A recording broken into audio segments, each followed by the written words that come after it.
Olá, olá, olá, olá, graça e paz, meus amados iniciantes da teologia. Aula número 21, estamos aí seguindo firme, amém?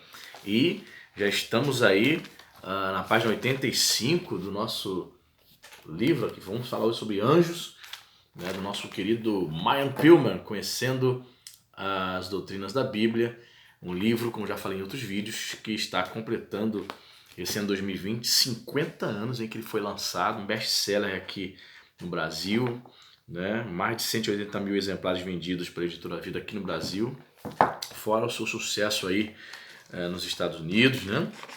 Então vamos lá para o nosso estudo, sem perda de tempo, aula 21, Anjos. Se você está com o seu livro, abre aí na página 85, se você ainda não tem ele, não tem problema, você vai acompanhando a leitura, mas assim, eu recomendo você comprar, sabe por quê? Ele é bem barato. Eu já vi ele na internet aí, acho que na Amazon, se não estou enganado, por R$ 29. É um livro que vale a pena você fazer esse investimento para o seu crescimento espiritual, amém? Diz assim, existe ao nosso redor um mundo de espíritos muito mais populoso, mais poderoso, de maiores recursos que nosso mundo visível de seres humanos. Espíritos bons e maus passeiam em nosso meio, passam de um lugar para o outro com a rapidez de um relâmpago e com movimentos imperceptíveis. Eles habitam os espaços ao redor de nós. Sabemos que alguns deles se interessam por nosso bem-estar, outros, porém, estão empenhados em nos prejudicar. Os escritores inspirados descortinam para nós uma visão desse mundo invisível, a fim de que possamos ser confortados e admoestados. Já vou dar um salto, que ele vai trazer aqui um esboço. Ele vai abordar primeiro os anjos, né, de Deus, e depois vai falar sobre Satanás e os espíritos maus, os demônios, os anjos caídos, né? Então já vamos para a página 87, que diz assim: os anjos, sua natureza. Os anjos são criaturas, isto é, seres criados, foram feitos do nada pelo poder soberano de Deus. Não conhecemos a época exata de sua criação, porém sabemos que antes que aparecesse o homem, eles já existiam havia muito tempo, que a rebelião daqueles sob Satanás já se havia registrado, deixando duas classes, os anjos bons e os anjos maus. Sendo eles criaturas, não aceitam adoração, e ao homem, por sua vez, é proibido adorá-los, né? Então ele vai citando aqui os textos, os versículos. Existem a opinião da maioria dos teólogos, dos estudiosos, é que os anjos teriam sido criados ali naquele intervalo, né, entre a criação, né, a criação da Terra ali, das estrelas do universo e naquele ínterim, né, ali naquele período ali estariam sendo criados antes do homem, né? Eles acreditam que estariam sendo criados ali no momento que Deus estava criando os céus, o universo, as estrelas, eles estariam sendo criados ali. Não existe um versículo, tá? Não existe um versículo específico apontando isso, mas tudo dá a entender que antes da criação do homem, os anjos foram criados, ok? E outra coisa importante logo de cara dizer para os irmãos, que existem alguns teólogos que afirmam que, eu ia chegar lá quando chegar na parte dos demônios para falar isso, mas logo de cara é importante dizer. Há um conceito popular, e alguns teólogos dizem, por exemplo, que os demônios seriam espíritos de pessoas, de seres humanos maus que morreram, tá? A Bíblia não dá margem para falar isso, tá? Por exemplo, no conceito popular também, por exemplo, uma criança que morre, virou anjinho. Já ouviu falar sobre isso? Isso não é bíblico, não há margem para você afirmar isso. Ok? Isso aí era do conceito popular. Acho que você morre e virou anjinho, né? Não, o ser humano é uma coisa, né? Os espíritos dos homens são uma coisa e os espíritos angelicais são outra. Ok? Os anjos são distintos dos homens. Perfeito? Muito bem. Os anjos são, qual a natureza dos anjos? Eles são criaturas, que falamos, letra B, e são espíritos. Os anjos são descritos como espíritos porque, diferentemente dos homens, não estão limitados às condições naturais e físicas. Aparecem e desaparecem à vontade e movimentam-se com uma rapidez inconcebível, sem usar meios naturais. Apesar de serem puramente espíritos, tem o poder de assumir a forma de corpos humanos a fim de tornar visível sua presença aos homens. Nessa narrativa lá de Gênesis capítulo 19, quando os anjos de Deus assumem a forma humana e aparecem para Ló, né, e sua família, para dizer para eles saírem imediatamente lá de Sodoma e Gomorra, porque Deus iria destruir Sodoma e Gomorra, né, por conta do pecado daquela cidade. Então eles têm esse poder de se materializar, ok? São imortais, isto é, não estão sujeitos à morte. Em Lucas 20, versículo 34 e 36, Jesus explica aos saduceus que os santos ressuscitados serão como os anjos, no sentido de que não podem mais morrer. Ok? Então, eles são criaturas, anjos são criaturas, são espíritos imortais. Ou seja, foram criados, mas não morrem. Ok? Perfeito? São numerosos. As escrituras nos ensinam que o seu número é muito grande. Milhares de milhares o serviam, milhões estavam diante dele, segundo Daniel 7,10. Mais de 12 legiões de anjos, Marcos 26,35. Uma grande multidão do exército celestial, Lucas 2,13. Aos milhares de anjos em alegre reunião, Hebreus 12:22. Por isso seu Criador é mestre, e mestre é descrito como o Senhor dos Exércitos. Aqui em Hebreus 12:22, algumas Bíblias traduzem incontáveis hostes de anjos. A palavra no original grego, incontáveis, é a palavra miríades, né? Que é uma palavra grega que também passou para o português, miríades, que literalmente significa 10.000 anjos. É interessante que a versão Almeida atualizada, ela optou em traduzir a palavra miríades por incontáveis. Por quê? Porque talvez muitas pessoas poderiam achar que a quantidade exata dos anjos de Deus é de uma miríade, ou seja, 10.000 anjos. E é claro que é muito mais do que isso. Então ali foi uma figura de linguagem usada pelo autor da Epístola aos Hebreus, ok? De modo que a Comissão de Tradução da Bíblia da Sociedade Bíblica do Brasil entendeu que seria melhor traduzir por incontáveis, ou seja, de fato, a quantidade do número de anjos, ninguém sabe, são incontáveis, ok? Outra coisa também. Existe uma teoria, né, muitos estudiosos diziam, principalmente teve um teólogo na Idade Média que disse, ele especulou, né? Ele não tinha certeza, não tem um versículo bíblico para afirmar com certeza, mas ele especulava, ele achava, por exemplo, que Deus teria criado os homens, a humanidade, para substituir, né, os anjos caídos, os anjos que se rebelaram contra Deus. Claro, é uma especulação, eu particularmente não creio nessa possibilidade, tá? É só uma especulação de um teólogo, ok? Os anjos são assexuados. Os anjos sempre são descritos como varões, porém na realidade não têm sexo, não propagam sua espécie. É interessante isso, né? Eles não têm sexo, são espíritos. Todavia, todas as vezes que a Bíblia os descreve na forma masculina. 2 varões, 2 homens, anjo, você não vai ver anja. Talvez aí as feministas que se dizem cristãs digam que a Bíblia é machista e que deveria substituir esses homens, esses anjos aí por anja. Mas a verdade é que é isso, é interessante. Eles não têm sexo, são assexuados, não podem procriar, mas é interessante que eles sempre são representados como na figura de masculino, né? Sua classificação. Como a ordem é a primeira das leis do céu, é de esperar que os anjos estejam classificados segundo seu posto e atividade.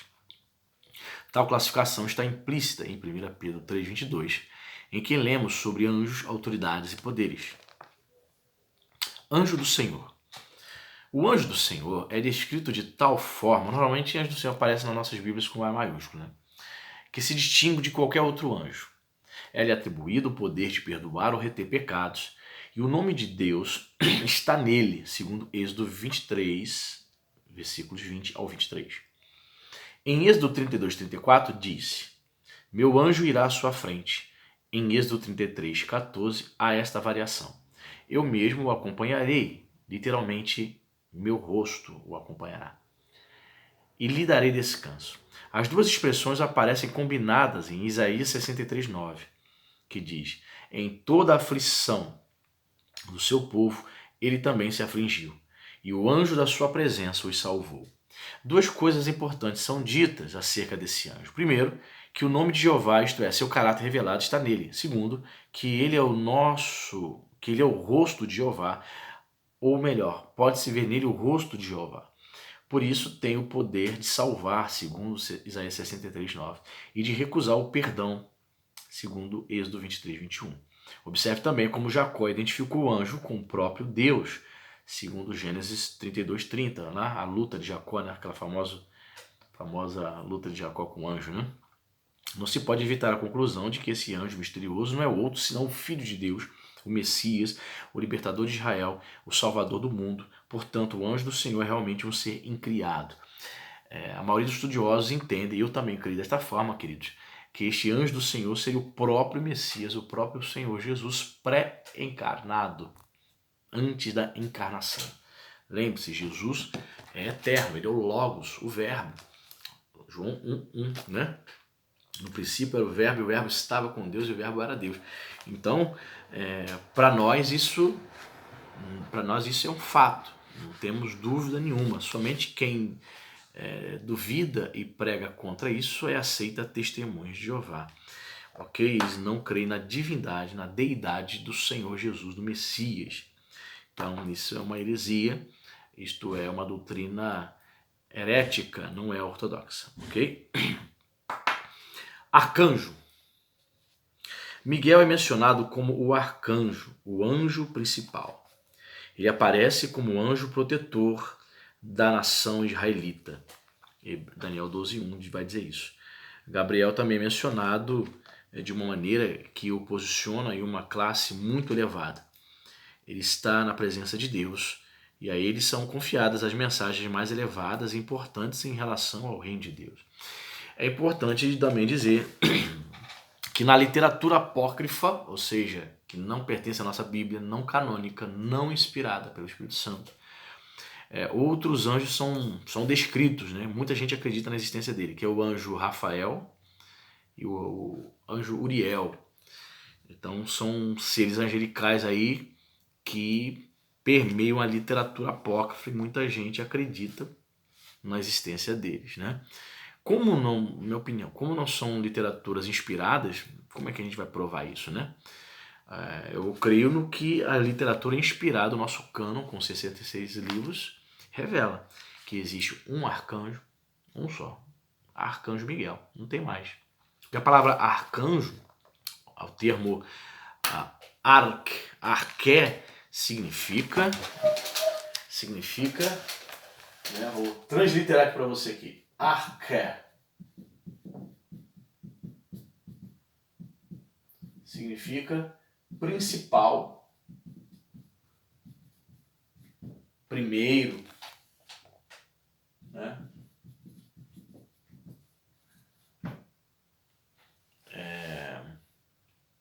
Primeiro príncipe em algumas tradições, certo? Então, o termo arqué, de arcanjo,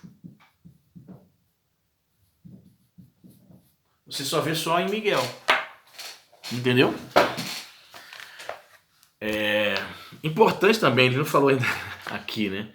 A palavra anjo vem do hebraico malak e do grego angelos. Ambas as palavras significam mensageiro. Ok? Então vou colocar aqui anjo.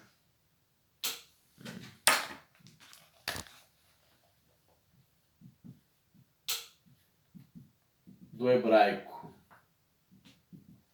transliterando, hebraico malak, e do grego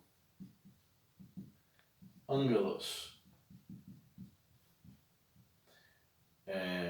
Você percebeu que eu escrevi angelos, mas a letra gama no hebraico seria um G de gato, seria um G duro, né? Então a gente não pronuncia angelos.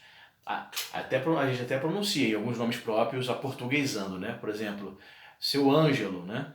Mas quando você vai fazer a leitura lá no grego, a letra gama, né? De angelos, você pronuncia como se fosse um G duro. Angelos. Então anjo no grego é angelos. Todos esses termos significam mensageiro. Ok? Muito bem. Anjos. Próximo tópico, página 89. Anjos eleitos são provavelmente aqueles que permaneceram fiéis a Deus durante a rebelião de Satanás. Talvez alguns estudiosos vão tocar nesse assunto e dizer que eles são eleitos à semelhança dos seres humanos que foram eleitos, predestinados a serem fiéis. Eu não creio nesse entendimento, tá? Eu entendo que essa expressão anjos eleitos, a semelhança do Mayapeu, eu creio dessa forma. É uma referência aos anjos que não se rebelaram, ok? Que não se voltaram contra o Senhor, então não se transformaram em demônios. Então eles são classificados de anjos eleitos, ok? Anjos das nações. Daniel 10, 13 e 20 parece ensinar que cada nação tem seu anjo protetor, o qual se interessa pelo bem-estar dessa nação. Era tempo de os judeus regressarem do cativeiro. Daniel 9, 1, 2. Okay? E Daniel dedicou-se a orar e a jejuar pela volta deles. Depois de 3 semanas, um anjo apareceu e lhe disse que a demora foi por causa do príncipe, ou anjo da Pérsia, ter se oposto ao retorno dos judeus. O motivo talvez tenha sido em virtude de não desejar perder a influência deles na Pérsia. O anjo disse-lhe que sua petição para o regresso dos judeus não tivera apoio a não ser o de Miguel, o príncipe da nação hebraica. Segundo Daniel 10, 21. O príncipe dos gregos também não estava inclinado a favorecer a volta dos judeus.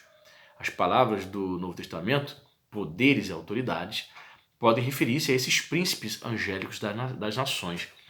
O termo é usado tanto para os anjos bons quanto para os anjos maus, principados, né? Poderes, potestades. Então, baseado nesses textos aqui de Daniel, a maioria dos cristãos, dos estudiosos, acreditam que existem espíritos, né? São príncipes angelicais, tanto bons quanto maus, sobre cada nação. E muitos estudiosos creem que o arcanjo Miguel seria o príncipe protetor de Israel, da nação de Israel. Né? Qual é a do Brasil? Não sei. A Bíblia nunca diz.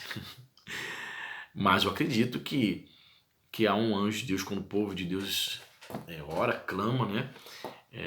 Certamente Deus envia anjos poderosos para abençoar o Brasil, assim como também existem forças das trevas, príncipes malignos também, que recebem a incumbência do inferno para tentar destruir a nação, né? Então, aqui a gente está vislumbrando aqui como um movimento que acontece no mundo espiritual, que a gente só tenta imaginar, né? Como é que é isso, né? Querubins parecem ser uma classe elevada de anjos relacionados com os propósitos retributivos e redentores de Deus para com os homens. Conforme a descrição, eles têm rosto de homem, rosto de leão, rosto de boi e o rosto de águia, o que sugere que representam a perfeição dos seres criados. Força de leão, inteligência de homem, rapidez de águia e serviço de boi. Essa composição de formas e sua aproximação de Deus asseguram que a própria natureza criada será libertada da escravidão, da decadência. Então, esses querubins são descritos muitas vezes com dessa forma: rosto de leão, olha só, rosto de leão, rosto de boi, rosto de águia e rosto de leão. Aqui, ó, rosto de águia, o que sugere representa a perfeição dos seres criados. Força de leão, inteligência de homem, rapidez de águia e serviço de boi. Existem várias interpretações. Alguns vão achar que esses querubins em cada rosto, uma representação de um animal, vão representar os 4 evangelhos. Por exemplo, boi significaria o evangelho de Marcos, onde Jesus é apresentado como servo, ou seja, boi, ele carrega, né, carga. Rosto de águia representaria o evangelho de João, porque é o evangelho que fala sobre a divindade de Jesus, onde o enfoque é sobre a divindade de Jesus. Então a águia tem a ver com o céu, porque sempre está voando nas alturas. Então existe às vezes muita forçação de barra, imaginação dos comentaristas, elas viajam bastante, mas é válido de qualquer maneira. É interessante. Rosto de homem. Por que rosto de homem? Porque simbolizaria o evangelho de Lucas, porque Lucas é o evangelho que representa Jesus como filho do homem, né? E rosto de leão, porque o evangelho de Mateus foi escrito para provar que Jesus é o leão da tribo de Judá. Interessante, né? Bacana, bacana. Para pregar, fica bonito na pregação, né? Mas existem outras interpretações também. Serafins são mencionados em Isaías, no capítulo 6. Pouco sabemos acerca deles.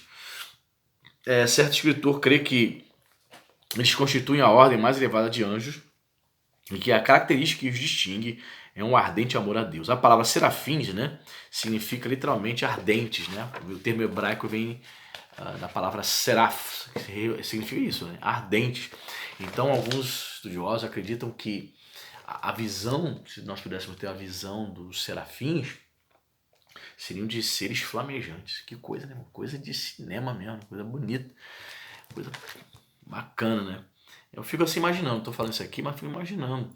Imagina os serafins de Deus, anjos, né? Criaturas angelicais, como se fossem figuras de fogo, porque tem sentido, né? Eles não seriam chamados de serafs ardentes em vão pelo próprio Deus, né?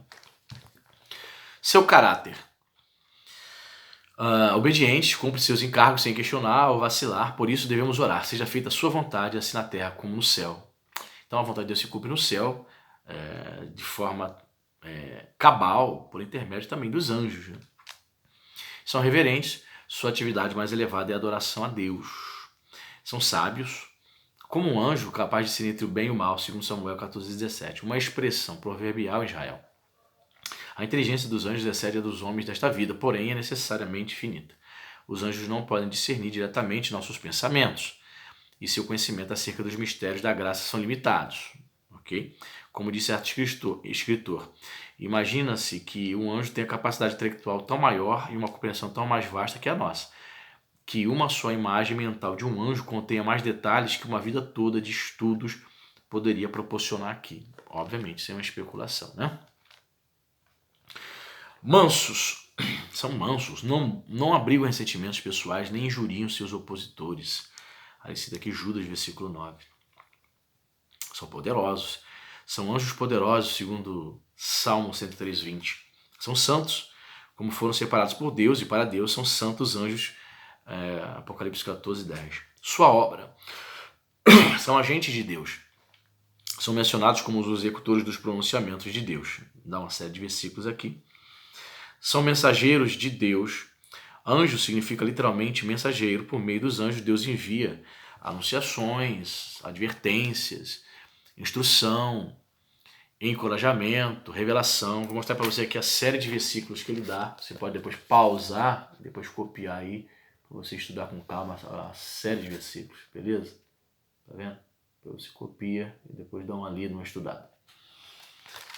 Servos de Deus. Os anjos não são todos eles espíritos ministradores enviados para servir aqueles que hão de herdar a salvação? Hebreus 1:14. Os anjos são enviados para sustentar, para preservar, para resgatar, para interceder, para ministrar aos justos depois da morte. Após ler os versículos acima citados, à luz das palavras de Nosso Senhor, em Mateus 18:10, alguns formularam a doutrina dos anjos protetores, o qual ensina que cada crente tem um anjo especial designado para guardar e protegê-lo durante sua vida.